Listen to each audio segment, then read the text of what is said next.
não teria ganho nenhum, né? Teria talvez até mais dor de cabeça só. Então, no final das contas, as coisas acabaram saindo de uma maneira menos pior. Eu tenho uma história muito engraçada.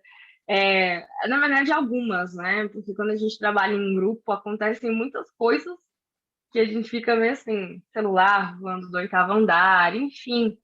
Mas uma história muito engraçada foi no começo do semestre da sinfonia. As crianças já se conheciam, vinham do ano anterior, já se conheciam, aquele grupo já era um grupo que se conhecia.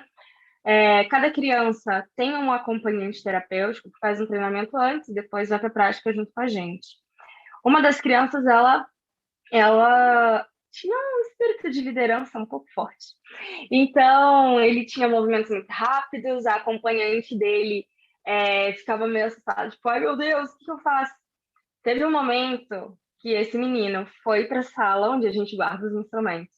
Ele pegou todos os sinos e a gente estava tentando, né, organizar, vamos fazer a rotina. Não, não. Ele pegou todos os sinos e distribuiu um para cada um e falou, vamos tocar. E todo mundo tocou, assim, as crianças não verbais, as crianças verbais, todo mundo entendeu o movimento dele de liderança. Na hora, todos os acompanhantes terapêuticos, eu, a psicóloga e a TO que estavam junto comigo, no grupo a gente ficou, não, isso não é possível que isso está acontecendo. E depois a gente entendeu que a gente poderia dar uma função realmente para ele, dele organizar a sala, que ele ia fazer aquilo super bem. Na hora a gente ficou tipo, que caos, o que está acontecendo? Mas depois a gente deu função para ele, então ele começou a se organizar sozinho. Ele chegava, organizava, falava, todo mundo precisa ficar sentado. E os meninos do grupo obedeciam. Assim, foi uma coisa bizarra, mas foi fantástico, porque a gente não sabia, era o começo do semestre, férias, retomada da rotina, então a gente ainda não tinha bolado estratégias de como ia acontecer aquele grupo, porque era a segunda sessão que eles estavam voltando. E a partir desse dia, o Gui, ele virou o nosso assistente da sala, então ele distribuía, recolhia os instrumentos, assim, facilitou muito a nossa vida, porque ele estava envolvido numa atividade, era funcional, ele falava para a mãe dele, fui eu que fiz tudo lá dentro. E na parte da apresentação musical, ele, junto com outros adolescentes com autismo, eles fizeram um roteiro do musical. E ele me dirigiu. Ele foi o meu diretor. Então, isso foi uma experiência, assim, surreal e que me trouxe de novo essa coisa. As pessoas têm função. A gente precisa ter um olhar diferenciado. Mas, assim, na hora foi um caos. Pensa, 6 crianças com sinos ensurdecedores tocando loucamente, assim. Foi um caos e foi... Depois disso, a gente começou a olhar de uma maneira diferente para esse espírito de liderança que eles têm. Foi bem divertido. Eu tenho alguns que eu até contei para o Gil hoje, mas eu falei, não vou contar esse, Gil. Uma vez eu estava dando atividade direcionada para criança, ele é super bom, assim, ele é mó descolado. E aí, para fugir da atividade, né, fuga de demanda para matemática que é maravilhosa, aí ele falou assim, ô Érica, eu vou te contar uma piada no meio da atividade, assim, tipo, a gente tá lá falando, ele me solta assim, vou te contar uma piada. Falei, é mesmo? Então me conta a piada. Como que chama o peixe que caiu do último andar? Falei, como? Ele me solta assim, ó, o atum. E como é que eu não ria na frente desse menino? Para não reforçar essa fuga. Falei, atum! E tampei a boca assim, ó. Eu falei, então, espera só um pouquinho que eu vou ali fora. 5 minutos. Eu saí para rir, porque eu não aguentei. Ele falar para mim do nada, para fugir da. E foi engraçado, né, gente? Olha a criatividade do menino. O peixe que caiu do. Qual é o nome do peixe que cai do prédio? Atum! Meu. E fora, tem uns que são mais pesadinhos, mas não vou botar, né, Gil? Não pode. Nessas horas eles são bem criativos mesmo. Muito. O meu perrengue foi um perrengão juvenil da minha parte, na verdade. Quando eu trabalhava nessa clínica escola, a gente fazia muita intervenção no mercado, no shopping, no cinema, a gente saía bastante com os adolescentes, né? E aí a gente estava uma vez fazendo passeio no shopping, né? A ideia era até eles escolherem uma roupa na loja, comprar e tudo mais, e passear mesmo, né? Ter essa experiência. E eu achei que o adolescente, eu estava acompanhando 2 adolescentes, assim, mas um a um, né, ali. E a supervisora, a chefa, estava ali com outros 2, né? E aí, eu achei na hora, sem falar nada, sem perguntar, sem pensar em todas as variáveis e etc. Falei, tô sentindo aqui um feeling, né? Agora o Luciano vai ficar bem feliz, assim, sem evidência, sem nada. É um feeling mesmo. Falei, gente, acho que esse menino tá preparado para eu soltar a mão dele. Vou soltar para ele vai andar aqui do meu lado, tal, né? Pleníssimo. E, assim, no primeiro segundo que eu soltei a mão dele, o que ele fez? Saiu em disparada, correndo no shopping lotadérrimo. A cara da minha supervisora, eu não vou esquecer jamais nessa vida, né? Uma cara bem assim. E aí eu falei, vou correr atrás. Ou seja, além de já ter soltado um, deixei o outro lá, que eu tava também, e comecei a correr atrás, tipo, né? Foi a primeira coisa que eu pensei ali. A princípio, ele tinha ido para uma loja que tinha alguma coisa que tinha chamado a atenção, só que quando ele viu que eu estava correndo atrás dele, a ideia dele foi, vou correr, a gente está brincando, né? Então, vou correr mais. E aí, quanto mais eu corria, mais ele corria, e aí ficou uma situação péssima. As pessoas já tudo olhando, tipo, o que está acontecendo? Ela quer bater no menino, o que ela quer fazer? O que está acontecendo? E aí a supervisora falou assim, berrou no meio do shopping, então ela já nem estava mais perto de mim. Ela falou, você é a referência dele, fica parada e chama ele, começa a tentar trazer ele de alguma forma com coisas que ele se interessa, tal, não sei o quê.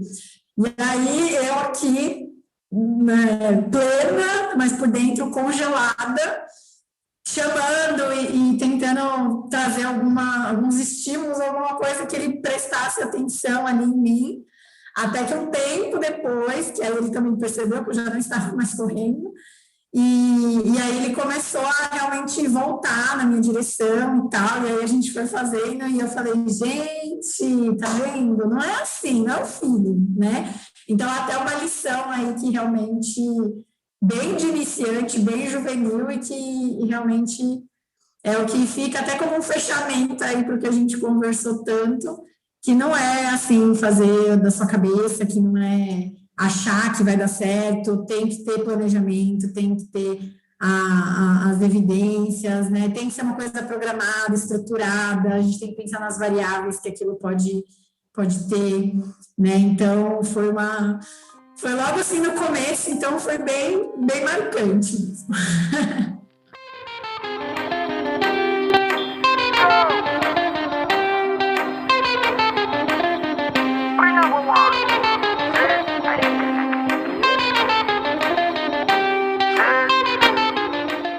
E aí, pessoal, você que nos acompanhou até agora, nós estamos aqui caminhando para o final. Mas antes de caminhar para esse final, quero agradecer a cada uma de vocês e o Lucelmo também que esteve aqui conosco, a Andressa, a Érica, a Ana e o Lucelmo, né? Foi muito bom escutar vocês, né? Tantas discussões importantes e relevantes também, né? Nós estamos aqui no podcast Através. Você que nos acompanha, não deixe de nos seguir lá nas redes sociais. Mas antes disso, gostaria de perguntar para os nossos convidados ainda uma última pergunta. Quais as dicas que vocês deixam para os nossos ouvintes, seja leituras, filmes, séries, reflexões, cursos, sugestões que vocês queiram deixar aí? Se vocês também quiserem falar das redes sociais de vocês, também fiquem à vontade. Muito obrigado. eu vi uma série na Netflix que eu achei muito, muito legal, que é O Amor no Espectro. Eu gostei bastante, achei bem legal, e achei bem importante, porque muitas vezes a gente fala de crianças dentro do espectro. Então, as pessoas acham que é só criança que tem autismo, né? Que não tem adulto, é como se as crianças pequenas são autistas e quando as crescerem não tem. E essa série eu achei ela muito interessante, que vai mostrar toda essa questão dos autistas querendo se relacionar, né, querer namorar. Eu achei muito legal. Eu assisti as 2 temporadas num dia só, que eu me empolguei. E aí eu aconselho a assistirem, que é bem, bem bacana. Bom, eu sou muito de conteúdo real, assim, de histórias reais e tudo mais.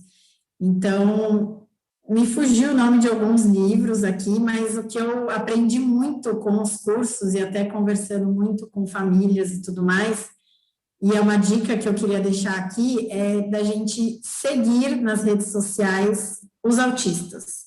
Seguir as pessoas, ter contato com eles bem próximo.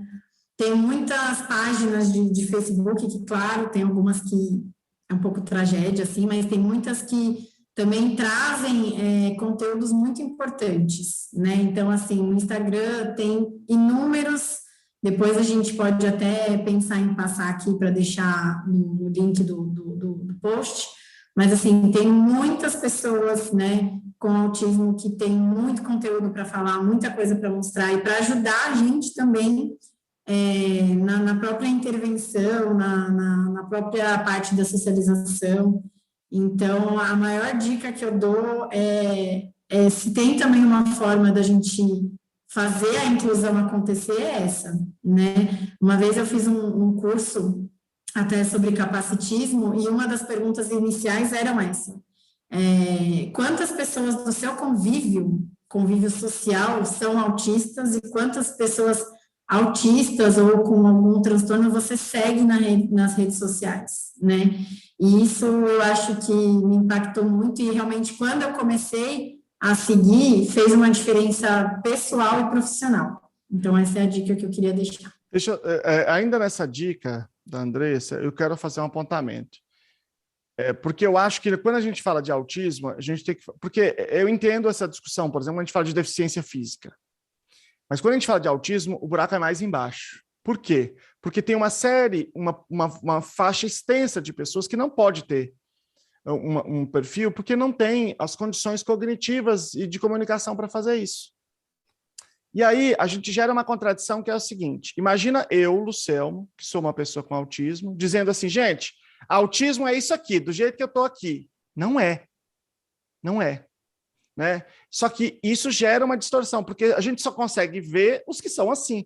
Os que não são assim, a gente não consegue ver, porque eles não têm essa página.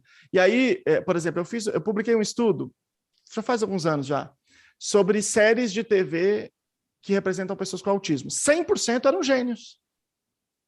100% representam uma faixa do autismo, que é 1% das pessoas com autismo.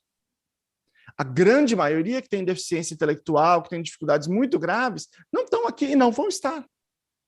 Só que a pessoa que está se comunicando, que tem autismo, ela pode ter uma clareza disso, ela pode não ter. E eu conheço muitos que não têm. Então tem que tomar muito cuidado. E aí eu digo assim, para cada uma pessoa com autismo que você seguir, siga uma mãe também, que está falando sobre o seu filho que não pode falar.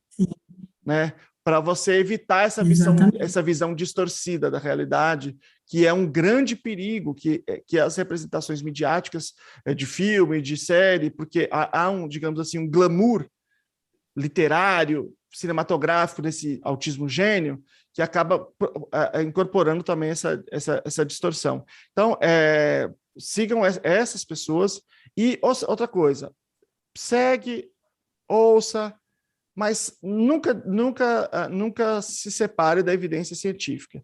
Pessoas de qualquer tipo, de qualquer grupo, podem falar coisas absurdas, né? Então a pergunta é, isso aí faz sentido mesmo, né? Por exemplo, Existem mães com autismo que fazem um trabalho sensacional na internet, e tem uns que fazem movimento antivacina na internet, que é uma das maiores ameaças globais da humanidade, né?